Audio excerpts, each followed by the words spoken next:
11 milliards de gallons. C'est la quantité de kérosène qui a été consommée par les avions américains en 2016. Oui, l'aérospatiale, ça pollue. Oui, ça émet des gaz à effet de serre. Pourquoi ? Tout simplement parce que les avions aujourd'hui n'évoluent pas sur des trajectoires de vol optimales.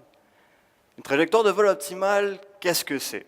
C'est une route d'un point de départ à un point d'arrivée qui optimise à la fois le temps d'arrivée, le temps de vol et la consommation de kérosène. Alors pour illustrer ceci, imaginez que vous êtes aux commandes d'un avion et que vous devez contourner une montagne. Par où iriez-vous ? Est-ce que vous iriez à gauche, à droite ou par-dessus ? Vous voyez que la réponse n'est pas si évidente que ça. Alors c'est là que j'interviens. L'objectif de mon doctorat, c'est justement de prédire toutes les trajectoires de vol possibles afin de trouver la meilleure. Comment ? Tout simplement en réalisant tous les scénarios de vol possibles. Pour cela, dans mon laboratoire, j'ai à ma disposition un simulateur de vol d'un des avions d'affaires les plus rapides au monde.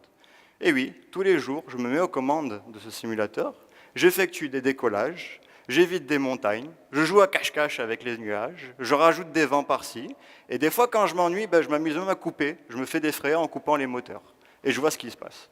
Mon but, c'est observer les réactions de l'avion pour pouvoir par la suite élaborer des équations qui vont permettre de comprendre et d'expliquer le comportement de l'avion. Bien entendu, réaliser ces manœuvres, ça a un certain prix. En effet, on parle de 10 000 $ à 20 000 $ par heure de vol.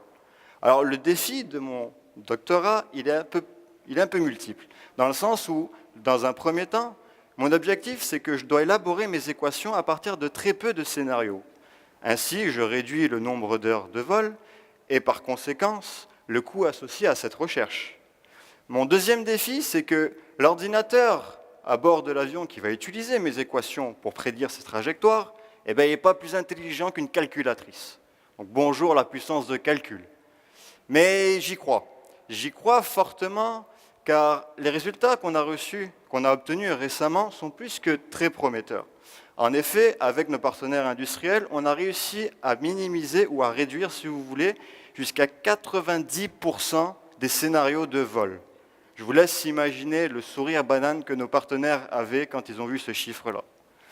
Finalement, mesdames et messieurs, si je dois résumer mon doctorat, je dirais tout simplement que mieux prédire les trajectoires de vol des avions, c'est certes réduire les dépenses des industriels, mais c'est avant tout rendre le bleu de notre ciel un tout petit peu plus vert.